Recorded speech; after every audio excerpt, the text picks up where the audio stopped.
record on this pooter. Got it. Dan, Josh, just so you know, but don't tell anybody else that when I announce to you how many people are watching, take that number I share and divide by 1,000. But don't tell anybody else that. I don't want other people to know that we do that kind of smoke and mirrors. See, right now, we picked up 1,000 new. Oh no! Now the number is going up, Randy. The gates are wide open, and you're certain that what happened is that the gates that were stuck. So, but hey, Dan, you're in Greenville, South Carolina today. You hang out down there all the time, or are you just visiting? Well, I'm just visiting for the day. I had a meeting down here. It's nice that things are opening back up a little bit and getting to see our clients face to face again. I actually live just right up the road in Charlotte, North Carolina, actually, Charlotte, as a matter of fact. My God. Yes, sir. Yeah. And Josh, where are you hanging out? Greensboro? Broadcasting from Greensboro, man. Broadcasting from Greensboro. Randy, look at him. I like it. Yeah. I like it. Yeah. Who got the better night's sleep last night? Josh, you get a good night's sleep? I mean, I had 6 hours. It's kind of standard. So I don't know if it's ever good, but it's efficient and sufficient. Sufficient. Okay. Dan, how about yourself? Hey man, it was fantastic. You know, I was a little excited thinking about this today. So it's kind of like a kid before Christmas, but other than that, it was good. Well, let's not totally destroy his. We don't need to get the expectations that high. I mean, trust me, the bar's low here, my friend. Right? Oh, come on. No. We're selling.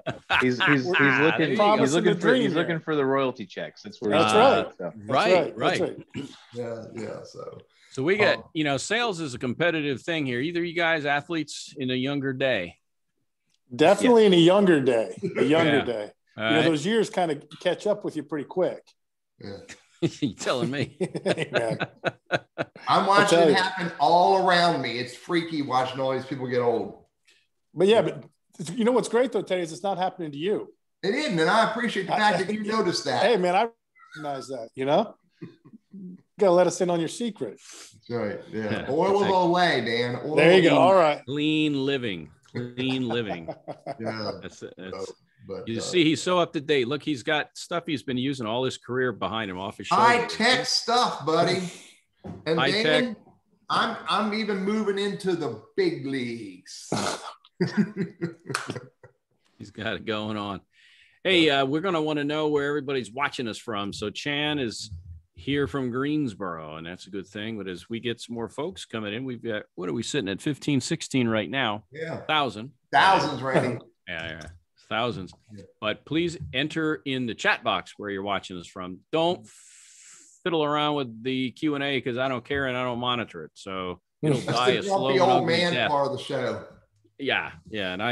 So the chat box is where it's at. Mount Airy is coming in. There's Victor and so. Oh, Victor, it's been ages, buddy. How you doing? Yep. Yeah. So Teddy, hopefully. Yeah. So you guys aren't bringing any of your fans with you, are you, Dan? Oh man, if they're my fans, they're going to be a little late to the dance, I'm sure, because they don't do much on time. So maybe about 10 after they'll start showing up. Yeah. Hey, guess what time it is, Teddy? It's almost high noon. Yeah, 1 minute before we go live. We're in good shape. So I kind of expected more people to show up for behind the scenes. What we got to do, Randy, is we got to go get everybody used to doing the behind the scenes and say to them, look, jab us with anything, throw anything you want to throw at us and we'll take it as long as it's behind the scenes. Once we hit that witching hour at noon, we got to get serious, which by the way, it's time to get serious. So, all right. Let's go. Let's go. So, hey everybody, I'm Teddy Burriss, Burriss Consulting, social media strategist, all about LinkedIn as a business tool. And I hang out with my good buddy, Randy Wave. And we do this show every Wednesday at noon Eastern Standard Time. And it's a lot of fun. And we bring really cool, smart, special guests to the show. Today, you're getting double the value because Randy said, Teddy, I know 2 smart people. We'll get 2 smart people today. So, hey, Randy, introduce yourself to everybody. Yeah, well, when I'm not traveling the world as a global trendsetter, I work for Goodwill Industries of Northwest North Carolina, and I run our professional center. So as a lot of folks on the call today know, we help professionals with their job search, and whether it's LinkedIn training or networking or this show, resumes, you name it, but have a lot of fun with this show. We try to help people as best we can. And today's show, Teddy, I think is 1 week removed from next week, which will be our final show of the first year. Yeah. So we've survived a year. That's better than a lot of network shows. Yeah. And I'm hoping, Randy, when we're doing all right. After we get done that final show, do you think the producers are going to come to us and say, come to the office, we need to talk? If they do, they better have their wallets. They better bring some money, because this time. Bring some money, I'm telling you. Hey, listen, make sure you keep an eye on the chat box, folks. If you've got anything you want to add, comment, question-wise for our guest today, I'm going to monitor that. Teddy's going to be your pilot today, so you're in good hands. Teddy, did you get enough sleep last night? I did, Randy. I did. I did. I have a new pillow. It's comfy. You do, huh? It's comfy. Well, aren't you spatial? Hey, can I introduce our special guest now? Please. Okay, man. So on my right, maybe on your left, is Dan Markin, and he has his name on the screen, and he just waved. And on my left is Josh Winters, and they're with the Burriss Group, and they're sales trainers, consultants, helping salespeople be more successful in their careers, which equals or equates to businesses being more successful. So rather me tell you all about them, Dan, would you just introduce yourself to our friends here? Well, sure, Teddy. It's great to be here. It's great to be with everyone. As you'd said, I'm Dan Markin. I work with the Burriss Group as Director of Sales Effectiveness. Prior to kind of coming to work for the Burriss Group, I have more years than I'd like to admit, over 20 or so in sales leadership in a variety of industries and roles, and really kind of left the corporate sector several years ago to really work with folks on a consultative basis, kind of through all phases of the sales process and kind of meet where they are. So I'm excited to be here and share just my insights of what I've learned across my years, decades of experiences, and hope I can be of some value. And, you know, Teddy, I am just as excited as everyone else to see who the two really smart people that are showing up are going to be here today. So I think Josh and I are on pins and needles to see who those two guys are going to be. Randy, leave your door open in case they're trying to get in your door. Wait, I think I hear a knock. I'll be right back. Hey, Josh, would you introduce yourself to everybody, please?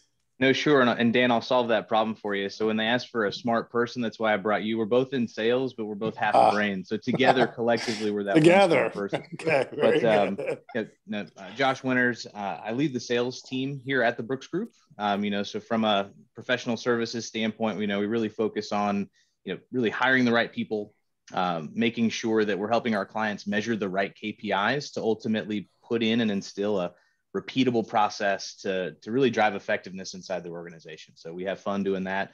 Dan's the muscle on that piece. So he facilitates for us. He consults for us. I have the easy job of just selling, right? So that's kind of where we come from.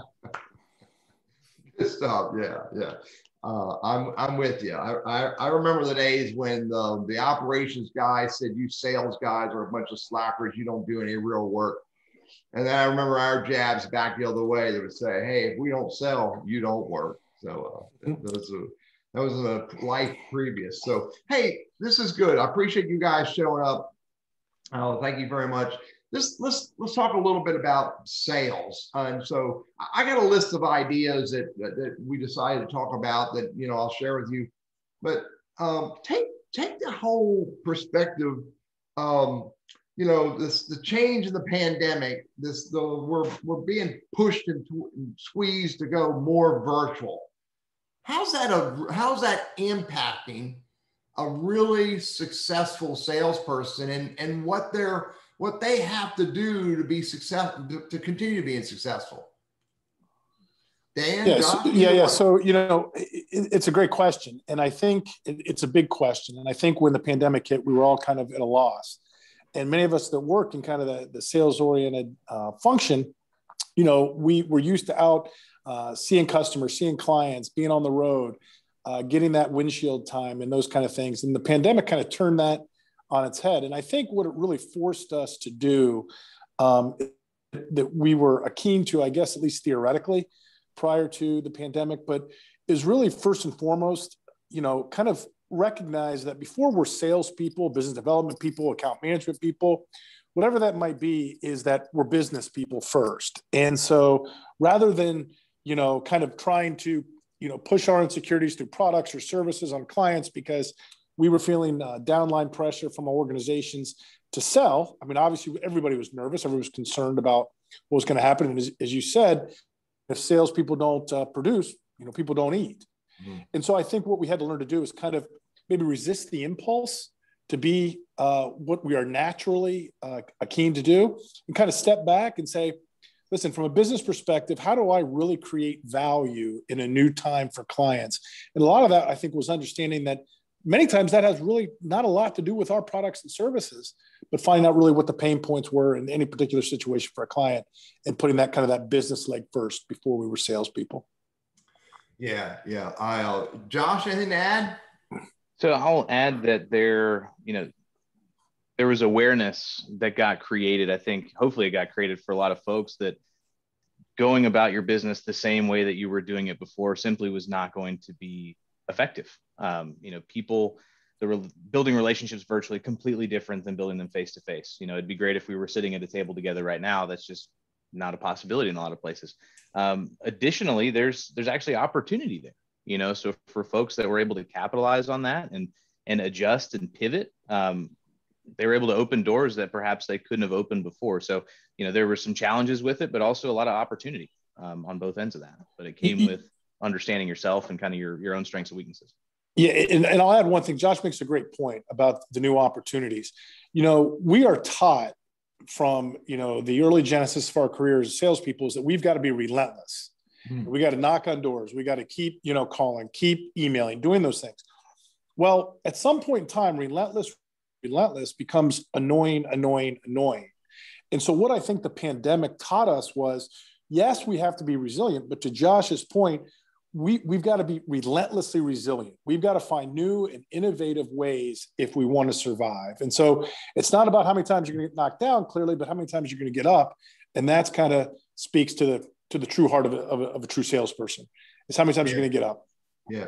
And I'll take and add that for some of the 36,000 people who are on this call already, that relentlessly resilient is in the context of sales is equally as, I won't say more, but equally as important in the context of job search. You've got to find ways to do it a little bit different, a little bit better, and you've got to keep plowing forward. Otherwise, you're going to get left behind and get ignored. I'll tell you, Dan, Josh, one of the things that, I have my own business, so every day I'm looking for new opportunities, and that, they don't show up in the mailbox and open up and take them out. They're not there waiting for me. So I got very deliberate in the early part of 2020, and I stopped calling people. Instead, I started FaceTiming people. I started doing virtual calls and doing, audio text messages, and just a little bit different. And did I see a huge change? No. Did I see a change? Yeah. And that was pretty cool to see. Do it a little different, get a little better. So, well, you raise a good point, Teddy. I mean, when you think about search and you think about that aspect of things, I mean, that's probably the most important sale you're ever going to make because you're selling yourself. Yeah. And so when you think about kind of traditional channels of how people, if they search online or they go through LinkedIn, or those are all great mediums, but, fortune favors the bold. And so to your point with FaceTiming, how do you in sales and really in a job search, when you're trying to differentiate yourself, how do you, do just that? How do you come up with a bolder strategy that's going to separate you apart? So you at least the look that you want. And so again, I always say everybody's in sales, regardless of what you do and what you're, where you are in the season of your life or your career, we're always selling.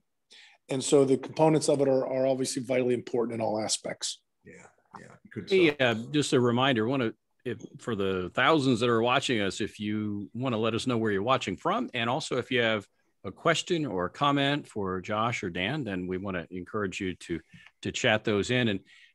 And just, I'll throw this out there, and we don't have to address it this moment, but a lot in our audience are job hunters. And also a lot of them are what I'll say future job hunters. They're employed right now. And there's this whole conception, whether right or wrong, that people have of gee, I should be in sales because I think I fit that sales profile, or gee, I'm afraid of sales because I don't know that I fit this profile or whatever. And so I'd like to, as the show goes on, to have some discussion around that too, to see, kind of demystify this thing and what's a day in the life really like. And just because you're a people person, does that mean you'll be good at sales? That kind of a thing, just to lay the groundwork for that. Mooresville, we see Round Rock, Texas.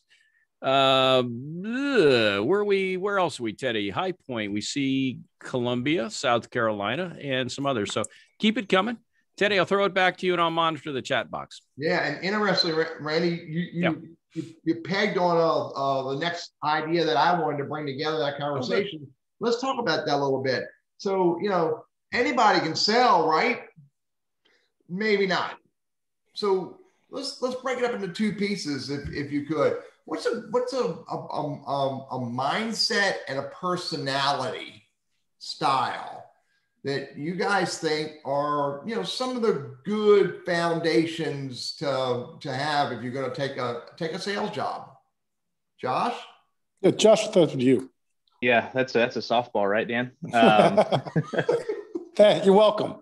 Yeah, so it depends. It depends on a couple of factors, Teddy. And when I think of it, it's, what's the nature of the sale? What's the industry that they're going to be in? Is it transactional? Is it B2B? Is it B2C? So it starts to open up Pandora's box a little bit there. But, ultimately, you can kind of put it in two buckets. You either have, net new clients, the hunters, the folks who are going to go out and find you new business. And then you have the individuals who are perhaps more aligned on that delighting customer service, friendly farmer, type individual. Both of those people can be very successful in sales, and sales organizations need both types of those people unless they want to go and generate 100% of their business from net new customers every year. So there's some intangibles there. So the person's going to run through the brick wall, who's going to fall down, who's going to fail. That's going to be your hunter. And the person who's really good at creating long-standing relationships with people and just being there, whether it's active listening, being in the right place at the right time, with their clients and customers, knowing and understanding their needs on a long-term basis, that's just as critically important as well. So, I think some people have this preconceived notion that I'm just out there, beating the street, cold calling, doing all this, and that's all that sales is. And that can be a function of it. But there's other ways to live and play inside the world of sales that are completely different. Yeah, it's not just beating the pavement anymore, is it? Dan, a thought in that context? Yeah, I think Josh, nailed it there. A couple of things that I'll share with you kind of in the evolution of career. When I started, before, a long time ago, you heard this idea that sales is all about relationships. You got to be a good relationship builder. Well, that's a very, subjective perspective. And really what I found is that, really the days, if they ever were there, of kind of, shaking hands and kissing babies and taking people out to dinner, those days are diminishing in large degree for a variety of reasons. Company regulations, new standards and protocols in terms of how organizations buy. And what I found is that a great salesperson will understand two things. And those two things there are essentially two reasons why someone will do business with you. The first is that they trust you. And trust is a component of credibility, reliability, and putting their wants and needs ahead of your own. Mm-hmm. And the second is that they like you. And so if you can do those two things in terms of, you can do what you say you're going to do, you can be reliable, and you can understand that sometimes you have to push back from the table if it's not for the customer, because you have to put their wants and needs first. And secondarily to that, you have to be able to be, for lack of a better term, and I don't mean any sort of inception perspective when I say this, but you have to be somewhat of a chameleon. You've got to be able to communicate and interact and meet people where they are. So it takes a fair to a large degree of emotional intelligence to really be able to kind of solidify the opportunity to gain trust. And so, again, the expertise and making sure people like you based on to meet them where they are, I think, is really kind of foundational, what's important if you really want to work in sales. Yeah, I get you, Dan. And no, the chameleon analogy is an important one, because I get that, because when I walk into a manufacturing facility, I got to make sure that, I'm having the right conversations with that industry and those people in those industries. I walk in downtown on a Class A property and walk upstairs to the CEO of insurance firm. The chameleon in me says, Teddy, you got to walk this way and talk this way, but you can't have split personalities. Right. You got to take the same personality and put it in those two environments, because nobody wants to deal with a fake human. That's right. Absolutely. Absolutely. So break this down a little bit if you could, guys. Just come up, Dan, your perspective, and then I'll ask Josh his perspective in that context of demystifying a sales role. When I took my first sales job, I was scared to death. I didn't know what was going to happen. I'm going to fail miserably, and I'm not going to make any money, and we don't need to dig too deep in fully commissioned and primary base that goes away after a year or two or whatever. But what's the biggest mystical part of sales that you think people have that you can help demystify, Dan? Yeah, I think, just to try to I think the big thing is that, a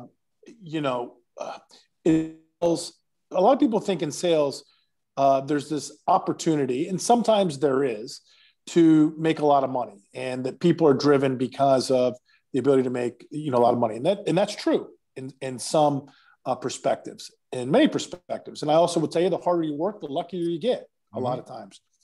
What I think sometimes is somewhat of and this is kind of the business side of understanding yourself and positioning your internal self intrinsically as a salesperson, is that salespeople have to take all the risk. In other words, when you get into these jobs these opportunities where it's 100% commission based and things like that, in life, we get what we settle for. So if we settle for a deal and we don't like it, well, we'll have no one to be upset or angry with other than ourselves. So this idea, I think it goes two ways, that, you're assuming all the risk, but you have all this upside to make all this money. And I think what salespeople, especially coming in to the, to the market, maybe their first job, or even if they're a little bit more seasoned, is that you have the real opportunity.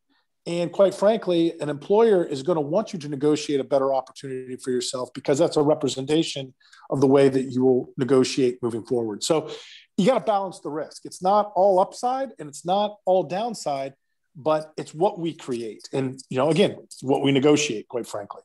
And Josh, before I ask you to go there, Dan, it is also, all the risk and all the upside being on the table. You got to make sure you're putting yourself in an environment, in an industry, in a company, working with people that you are comfortable with, because it ain't all about the money. Mm-hmm. Yeah, absolutely. So, I think that you have to accept that there's going to be pressure, and you are only as good as, at least in your own mind, you're only as good as your last month. As soon as that last quarter, however things are measured. So people who inherently enjoy working in kind of high pressure situations, it's going to be a good fit for them. I think that sales gives you an opportunity to get a couple things. One is impact to the business, so the direct results of your hard work and labor and quarterbacking and bringing the right people in at the right time to close deals allows you to have that impact on the business, but it also gives you exposure. So, those aren't always directly tied to commission and earnings and making money. But if you can have impact and you can have exposure inside your business, it's going to open up doors, not only internally, but potentially externally. As you have perhaps recruiters giving you a call, and they want to hear your story. They want to hear what you've been up to and what you've done. They want the data points. They want to know exactly, how much have you closed? How much have you made? You made President's Track and all those great things. But if you can truly show that you've impacted the business in a positive way, and you've got the exposure to show it, it'll take you places. Yeah. Go ahead, Josh made a great point. It's something in terms of, he said, you have to be able or be comfortable with pressure. And one thing that sometimes people don't realize in a sales function is that, right, wrong, or indifferent, you are associated with a number. And that number is the revenue, the profit, however you're measured in your organization that you're bringing in. And and I can be the first one to admit that, look, we all think, well, listen, people have bad months, they have bad quarters, they have bad years. Well, that's true, but the appetite for allow those bad quarters, bad months, bad years, whatever they are, to kind of continue is not, it's not very long. It's not very big. The appetite isn't very big. And so you have to Josh's point, understand, look, you're going to be associated with a number. You're going to be judged. And that works both ways. If you're doing well and your number's in and you're exceeding plan, then you're going to be good. If you're not, the pressure is going to be coming. And so if you're not comfortable sometimes, because we're all going to, I think Josh could probably speak to times in his career, I know that I could in the sales perspective, that no matter how good of a job that we do, sometimes things are out of our control and we're behind the 8 ball, so to speak. And you have to have the kind of, we talked about the resiliency a second ago, to kind of understand that and kind of stay in the game no matter kind of how great the pressure may be. And most of the time that pressure is put on by your own self. Yeah. And so it's understanding all of those components. Yeah. Hey, there have been a couple of comments in here, and one from Donald. He said there used to be a mindset. I don't know if you guys can see this in the chat box also, but I'll share this for the viewers. There used to be a mindset where the top sales performers got promoted to sales management because they had the numbers and, hey, this guy's doing well, so let's make him the manager. And I think, yeah, I see by your smile, you know where this is headed. But you know what? They get into the management role and not so good. So average at best. Maybe they didn't even know why they were successful, let alone how to teach others and equip others. So has that mindset sort of changed over time and not simply get promoted based on numbers, but maybe other metrics that you use to promote people into sales leadership? Josh, you want to jump on that one? Had the biggest yes, smirk. I've never heard of anybody getting promoted because they were great at sales, right? Yeah. No, I mean it's something that a lot of our clients still deal with today. Sure. And you know, who's the likely successor? Let's say your VP or your chief revenue officer leaves. They look internally first and they say, well, who's got the best number? Well, that's not always the right decision. You know, one is, you know, have they ever led people? Do they even want to lead people? You know, some people just think it as the promotion. You know, honestly, in sales leadership and sales management, sometimes you can take a haircut if you're the top seller. You know, in a perfect world, the people that work, you know, underneath me make more than me. It makes my life easy. It makes hitting that overall number a lot easier. You know, so having that conversation with our clients, normally what happens is we have that conversation after they've already promoted them because now they're having an issue. So I'm not going to tell them to stop doing that because I don't want to, you know, take food off the table from Dan. You know, but ultimately that mindset has begun to shift because there's intangibles in management, and also in working in a remote or virtual modality, being able to connect with people and really relate with people and manage people effectively remotely is completely different as well. So we're starting to add new skills that managers need that aren't always who's the best seller. Yeah. I get it. I remember too, years ago, I had by marriage, but I had an uncle by marriage. My mom's sister was married to a guy who was a sales guy for Johnson & Johnson back in the 70s, 80s, that kind of thing. And up in Ohio, and this guy was a stud and he knocked the numbers out of the park. He was always top of the line, and he kept turning down promotions to get into management because he didn't want he had it made where he was. Mm-hmm. He had developed the rapport. He was killing it dollar-wise. And you promote him into, now he's got to, in my words, babysit. And his income is in large part based on the output of other people as opposed to him and him alone. So he always turned down promotions. And as a kid, as a young guy getting ready to get out of college, I'm thinking, okay, I'm going to go up and up. And why the heck would a guy turn down a promotion like that? But here again, as I've gotten older and just hearing what you guys have to say, there's more to it than just the numbers that in effect punch somebody's ticket to move up. Mm-hmm. There's a trade-off. And sometimes those management skills, if they're not there, now you're setting this guy up for failure. And is he going to feel happy going back into what I'll call a regular sales position? Or at this point, has the water been muddied so much that it's time for him to move on or her to move on to another company and kind of start over again? Just a thought. Yeah. Yeah. So good. Hey, let's look at this another way. So again, I'm gonna go back to the virtual world, and and I think the conversation we're about ready to have is not only going to be applicable to people in sales roles, and whether they're a hunter or a farmer. Which, by the way, being in a virtual world, I would wonder that being a farmer I imagine would be better than being a hunter, because you don't have to go out and look under as many rocks. You just focus on your current accounts. But look at the idea of this from this perspective. How does a salesperson best position themselves, whether they're a hunter or a farmer, in this new virtual world? Dan, what's one or two really cool things that you see that salespeople are doing today to continue or to be more successful? Right. It's a great question. So the first thing is, I think we have to do this always in sales, but even more so in the virtual modality. And I touched on this earlier, but I'll give you kind of a real life example, is that we've really got to understand if you're a hunter, what your prospects need, what are their pain points right now? With regards to the pandemic, for example, what problems do they have? Rather than kind of continuing to here's what happened in the pandemic.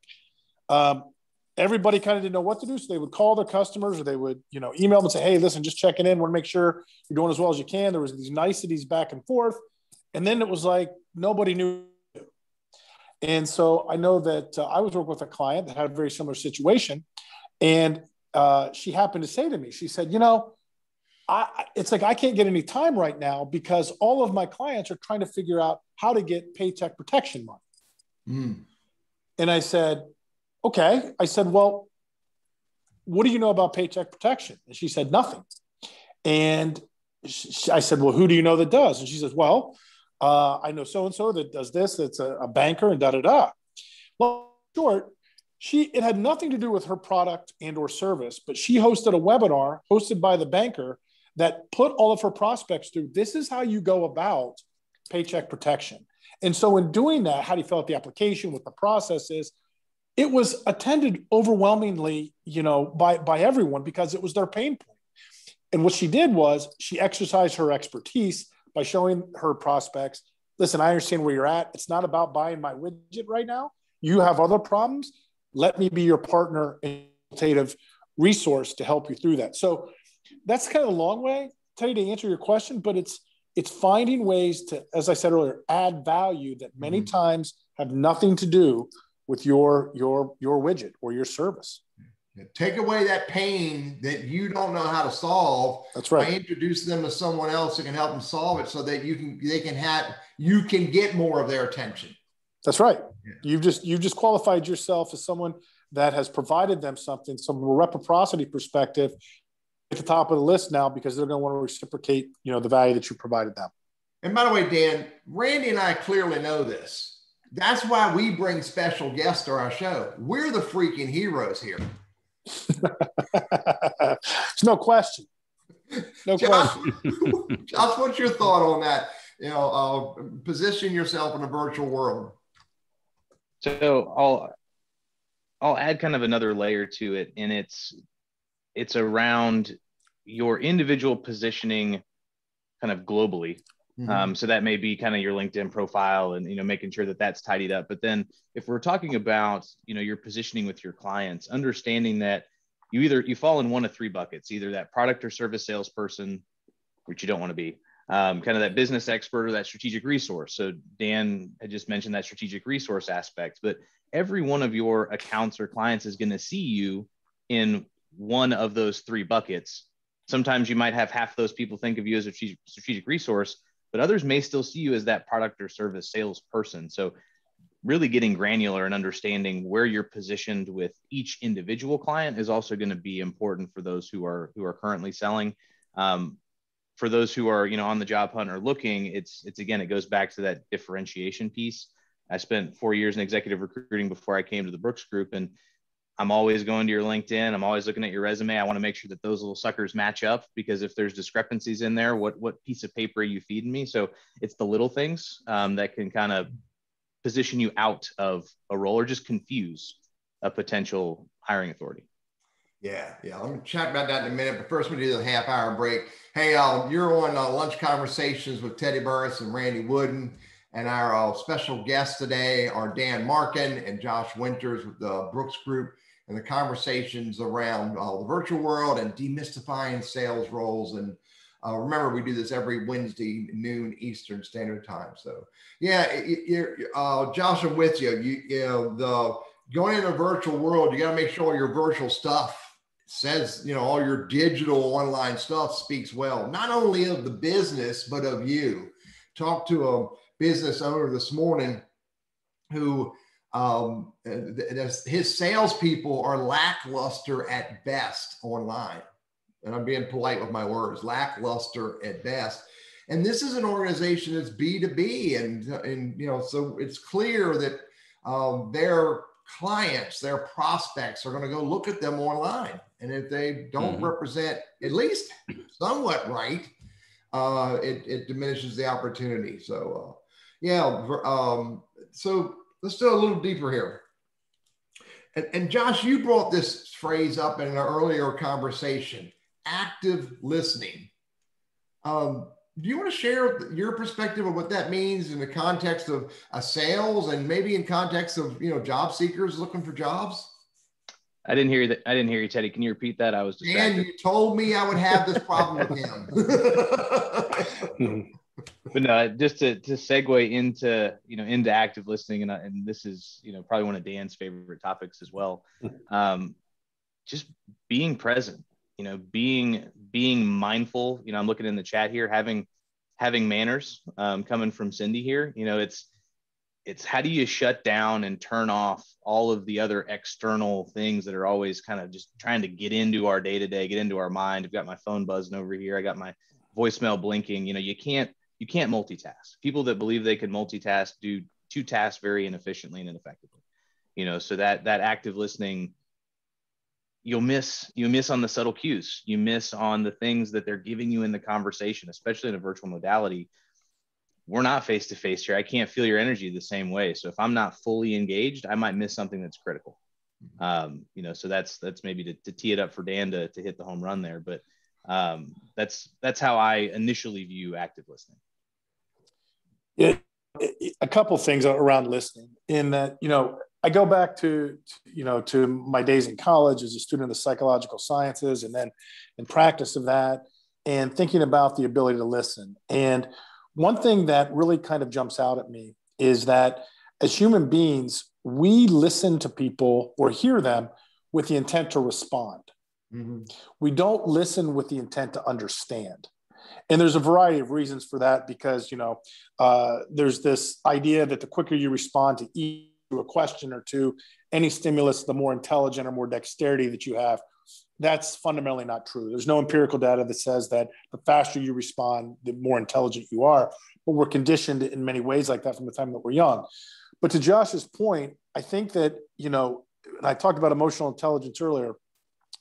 If you can do one thing, forget about sales, forget about job seeking, but just in life, if you can slow your thought process down and really think about asking questions with the intent to understand, rather than the intent to respond, the level of conversation, the richness of the conversation becomes much deeper. And when you're doing that and you're doing it well, people will say to you things like, wow, that's a really good question. I haven't thought about that. And that's when you know that you're really kind of making inroads into those subtleties that Josh was talking about, because we don't listen well. Yeah. I have a good friend, and he and I went to an event many years ago. And at the event, the hostess had us partner up with people we've never met before and introduce ourselves. And I did my thing with the lady, and who turned out to be the mother of a good personal friend of mine. I didn't know she was there, but it was a whole lot of fun. My buddy of mine was talking to a young man, and when we all got back together, the hostess said, "Well, what did you just learn?" And the young man said, "I just met the greatest conversationalist ever," quote unquote. And when she asked him, "What do you mean by that?"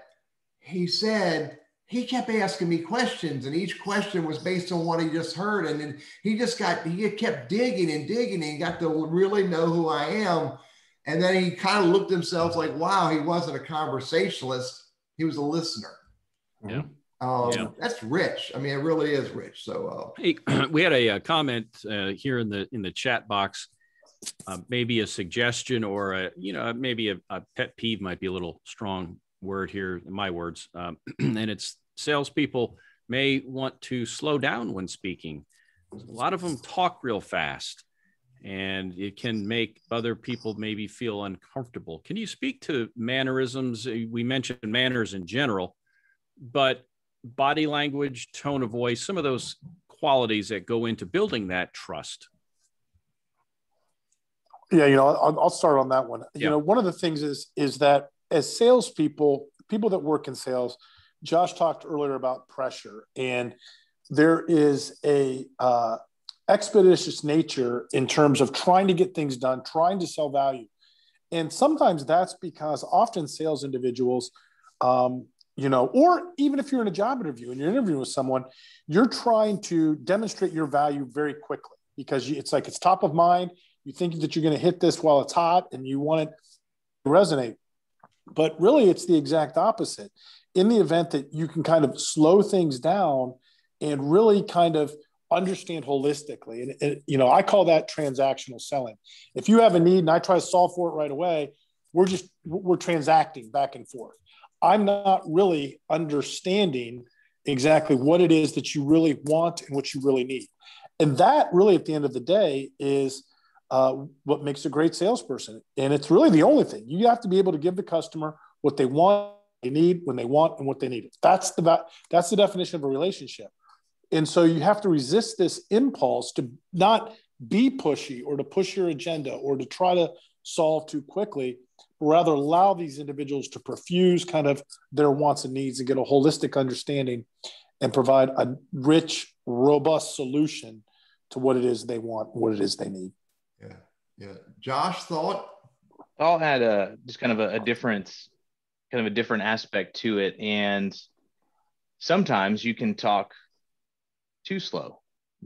And if I'm not moving the ball fast Josh, we don't have all day, buddy. But again, so if I'm sitting in an interview with somebody who needs things fast, who is fast moving and they want it now, and I might be seen as lazy, or I might be seen as, I don't want to work with this person because they're not going to give me the results that I need fast enough. So there's a fine line that you have to walk. And it always goes back to what Dan said, which is meeting the buyer or the customer or the interviewer where they're at.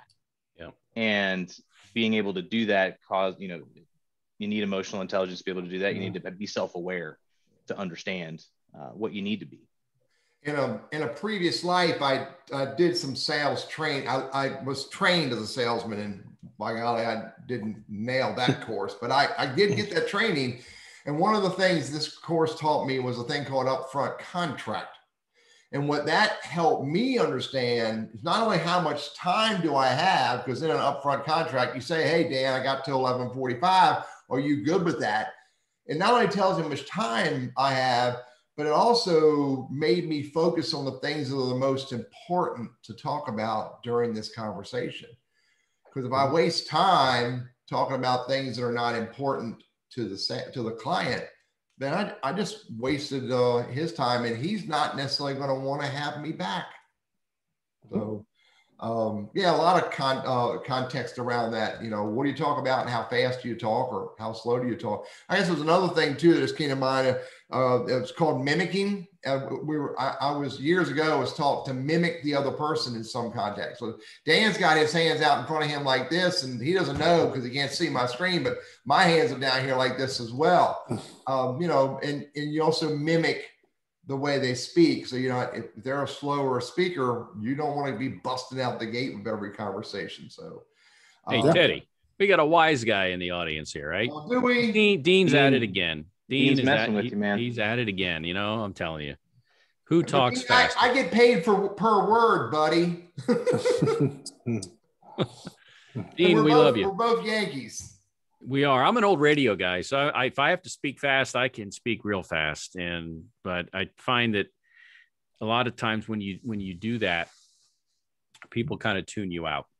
And so you need to have those pauses. You need to ask questions and you need to stay in more of that information gathering, the rapport building versus the selling stage.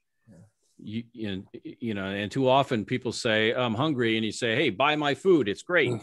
And that's that transactional piece. And I think if we get stuck in that as a sales guy, if we get stuck in that transactional mindset, we're always going to be up against it. You're not going to be able to really grow and make the income typically that you would make if you could develop the relationship piece of this and the problem solving. And if everything stays transactional, I mean, the lowest price wins. Right. Basically. And so if you're not the low guy, you're out. Yeah, Randy, you make a good point. And I just want to kind of segue that to kind of if you're looking for a job, if you're, in an interview, often we think that when we're in an interview that we are going to be questioned ad nauseum, and we get anxious and we get butterflies and all these kind of things. And kind of back to Teddy's point about the greatest conversationalist individual ever met, you want to have control in every conversation you have. If it's a sales conversation, if it's an interviewing conversation, and the way that you simply gain control is that you make sure you're the one that has the opportunity to drive the conversation through questioning. So an example would be when you get into an interview and, you may say to the interviewer, hey, so I know you're looking for a director of sales effectiveness.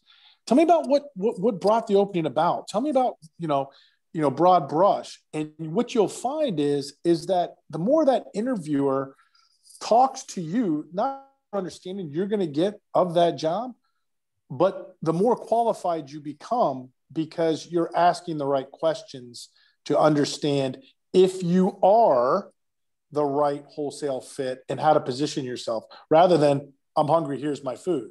We need a director of sales effectiveness. Let me tell you why I'm the best guy. Everybody says that.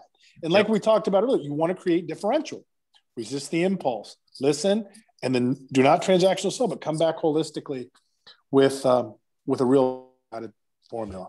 Are you talking about, Dean follows up and he said, are you guys talking about facilitation? You facilitate rather than talk? Yeah. I mean, I think I think Dean's got a pretty accurate, pretty accurate gauge on that. You could call it facilitation. Dean obviously heard me say that at some point along the way over the last year. Probably, yeah. And Dan, that comes back to the last talking idea that I had when we chatted earlier is that, you just talked about it. And that is, whether you're in an informational interview, which by the way, I despise that phrase informational interview because it puts that conversation in such a very blunt context. I like to refer to as I'm in a conversation with someone about ideas and opportunities. Whether you're in that mode, job seeking, or you're in a sales role, it's all about asking great questions, not asking questions, but asking really important ones. And I would wager both of you are going to give me a double head nod when I say it's about asking questions that are important to the other person and not to you. Thoughts on that, Josh? The power of great questions, and how do you know you're asking them? So I think you'll get, again, to that head nod piece, you'll get the body reaction when you ask somebody great questions. I think the other aspect that's critically important is that you're nimble in asking those questions. So nobody, if I'm sitting there on the other end of the table and I'm interviewing somebody, I don't want them to while they're prepared, I don't want them to pull out their list of, let me ask you these 15 questions. I want them to be dynamic. I want them to listen and hear what I'm saying, to dig a little bit deeper, especially if I'm hiring a salesperson, because I think we all know it's like, well, hold on, let me just go through my other 15 slides I'm here to show you is not an effective way of selling. You need to be dynamic and nimble in the conversation. Yeah. Dan, thoughts on great questions? Yeah. I think, Josh is absolutely right. You have to be nimble. Again, as we talked about, ask the right questions. In order to get a good understanding. One segue that I'll make, and I think this is important both in the interviewing process and in the sales process, the one thing that you can never sacrifice or forfeit is your credibility.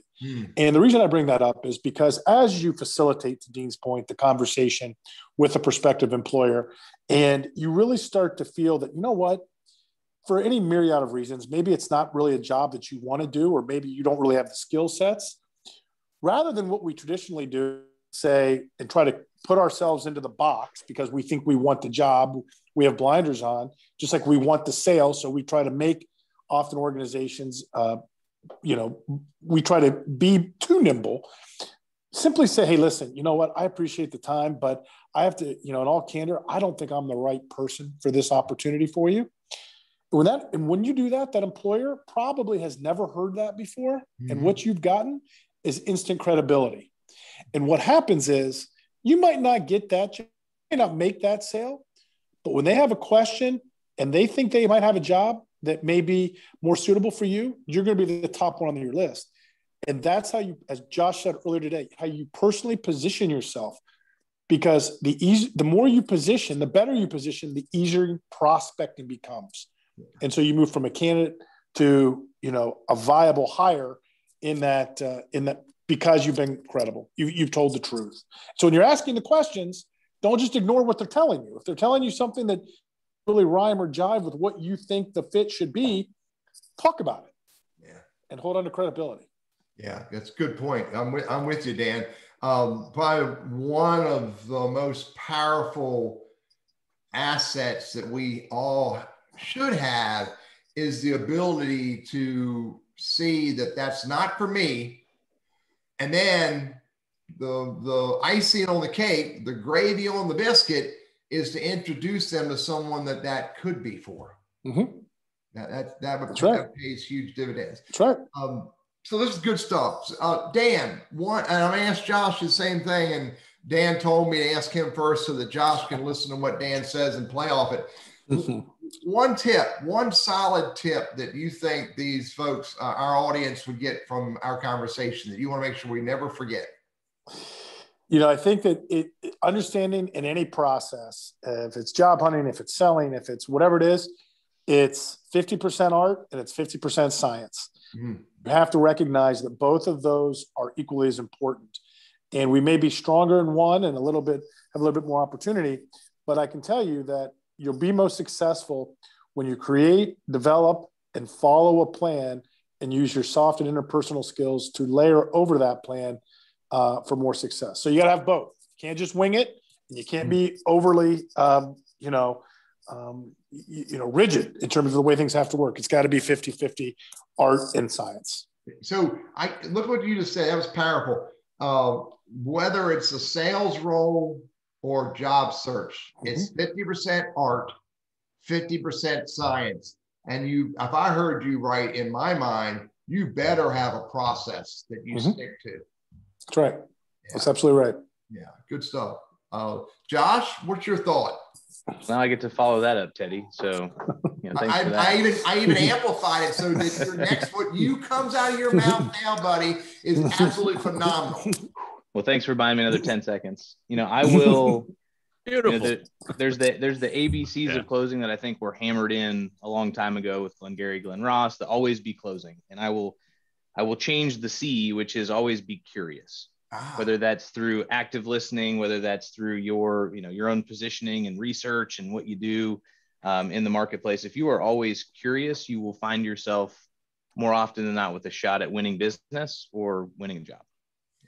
Yeah, I love it. I mean, and curiosity also creates lots of ideas and different perspectives and can change us in a huge way if we do it right. Yeah.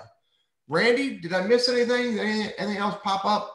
Yeah, not so much. I think just the whole building trust issue, it's important. Are there other ways to build trust and credibility? But I think we've touched on that. So I feel like we've gotten pretty well through all of the chat areas.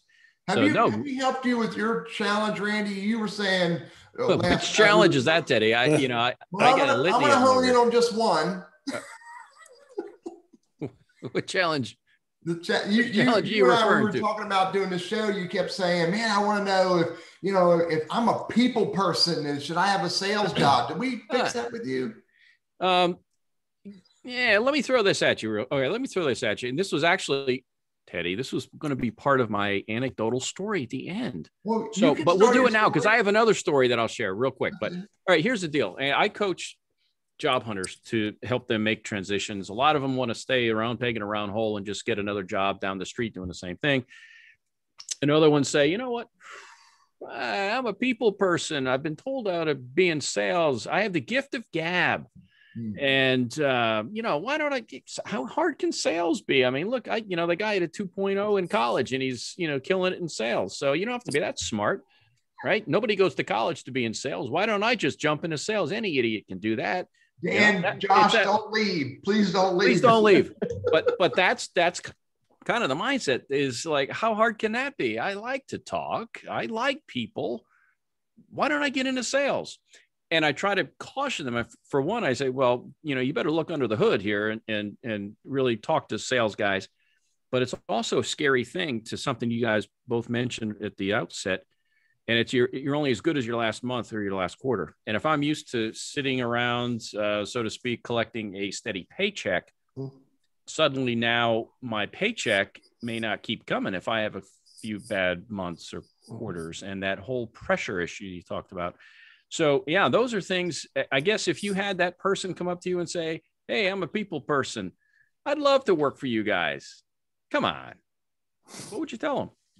And be nice. Josh, you want to go first on that one? Yeah. I mean, and customer service, account management is always, probably where I would push and I would lean. If somebody's saying that I'm a people person, they obviously think pretty highly of their people skills. So it's tough, but I would rather scare somebody or talk somebody off the ledge of jumping into sales than I would say, it's like 27% of college grads end up in sales at some point in time. That was never their major. Dan's one of those people. He can tell us another story if he wants to, but it's just know what you're walking into. There's a lot of impact, a lot of exposure. You can really blaze a great trail for yourself, but it's not easy. No job's easy, it doesn't matter what role it is. Yeah. Teddy, we good to move into our final segment? We've got about 7 minutes to go. Are you good? You got to. You want to take it I first? kind of have one, yeah, and along the same lines of whether it's interviews or on the job as a salesperson. I really liked what you said about asking good questions, about adding value. I jotted down being a good active listener. But I want to share something really quick. It won't take but just a second. Years ago, again, I was an old radio guy. I had started actually kind of, Josh, in the same way you did some time back as an executive recruiter. And I made that transition from radio into recruiting. And then, again, longer story short, I got into technology sales. What I understand about technology, I could probably fit in this little fingernail right here. That's it. I know very little about technology, but they brought me into Winston-Salem to interview for a job in sales, in telephony sales. And I may have told this to Teddy the other day. I forget. We talk a lot, but so I'm in this interview, and the sales manager is talking very high level technology. And I'm partway through this interview, and I stopped and I said, "What are you talking about?" I had to confess I had no flipping idea what this guy was talking about, none. And I thought, well, there goes that job. And they ended up hiring me. And after a couple of weeks, having moved down here from Ohio, I asked him, I said, why'd you hire me? And he said, because you were one of the very few people in my entire life. He says, I do that on purpose. I talk so much above people with technology. Most people just nod their head like, yeah, I get it. I get it. I get it. I'm with you. And I know they don't, but you were honest. You were honest. And you talk about building trust. They have to trust you and they have to like you. And unbeknownst to me, that sealed the deal. Mm-hmm. And I told him, I said, I don't know what I need to know today, but I'd like to learn if you'll give me the opportunity. I have the want to. You teach me the how to, and we'll be good. anyway, just a thought. But sometimes the little things like that can make a difference. They really can. Huge stuff. Huge stuff. Yeah. Randy, do you now understand? You do know what a mouse is now, right? You know what, Teddy? I am so sharp that I have 2 of them, 1 for each hand. I still don't know how to use them, but I got 1 for each hand. So I'm good with that. Thank you very much. I even have 2 keyboards. You want to see them? All right. Let me see. I got to put myself wrapped around. Who's coming up? I got a story. Maribeth Garachi. All right. I got it. There she is. So, all right, here's my story. All right. Dan, Josh, thanks a lot for coming in today. Truly appreciate it. Thanks for tolerating the humor and the satire and the salesman jokes that we try to throw out. So, but here's the story. This is whether or not you're in career search or you're a salesperson. You got to have goals. I remember my first sales job, and Dan, Josh told true story. I've only had 1 sales job. I lasted 5 years. I could have lasted longer, but I quit to start my business. I had 1 sales job. And the guy said, he said, you need to have goals. You need to have goals. And I want to see a picture of your goal in your cubicle. Okay. So I want you to put a picture of your goal. Well, I don't know. Back then I had ideas about, another lakefront property. So I've got this huge $2 million, spatial mansion, and I put the picture on the wall. The dumbest thing I ever did, because it wasn't real. It was just a pipe dream. It was not a real dream. But you got to have goals. You got to have goals that you really want. I often use the phrase stepping stone goals. You got to have a goal for this quarter, for next quarter, for next quarter, next quarter that gets you to whatever it is that you want. If you don't have goals, and if you're not focused on achieving your goals while you're doing your sales job or your career transition work, it makes it harder to get there. Goals are important. The other bullet that I wrote down in our conversations, Dan talked about the lady bringing in a PPP person to speak about how to solve problems that weren't even related to her. I call that give. You got to give. If you want to be a successful person in job search and or in a sales job, you got to know when to give. It's not that you give all the time, but it's give when you should, and it's give to those that you should give to. And that's made both of those ideas, goals and the power of giving, have made a huge difference in my business and my sales successes. And you made me think about that today in our conversation. So thanks a lot. So next week, Maribeth Garachi. This is the conversation next week. Let me bring it over here on the screen so I can see it. Maribeth Garachi is going to come into town. Is she coming into town, Randy? Or is she going to do it virtually? I don't think it's in the budget to fly her in. No, not on my jet. But anyway, virtually, next Wednesday, Maribeth Garachi is going to talk about defining, designing, and delivering your personal brand. Now, I know we talked about this a little bit, but Maribeth's got another spin on this that really intrigued us when we were talking to her with her about it.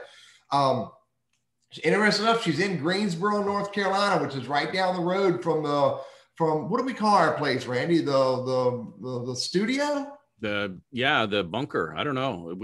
You call yours a bunker. I call mine a studio, man. So anyway, next week, define, design, and deliver your personal brand with Maribeth Garachi. Promise you to be full of lots of ideas. Promise you we'll have fun with it and create value for everybody there. So Dan, again, Josh, again, thank you very much for coming. We can help you guys out in any way, let you know. If you're looking for a people person, kind of a sales guy, Randy might be looking for a part-time job. Hey, I like to talk. No. Hey, speaking of talk, we're going to have a 90-minute show on April 7th. It's our anniversary. You guys are invited to hang with us on that.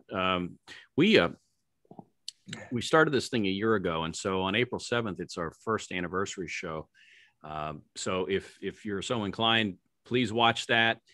Be 90 minutes. And also, if you have ideas for other topics or speakers, we'd love to hear from you. We're doing our best to try to provide good programming and engage our audience. So Today was no exception. This went great, guys. I really appreciate you hanging out with us. This was a lot of fun, and I learned a lot too. And I know Teddy did. So again, thank you. It's 1 o'clock. So Teddy, I'll turn it back to you to take us out. You all done? You all have a great week. We'll see everybody next Wednesday. Take care. Thank you. Thanks for having us. Thanks again. Thank you.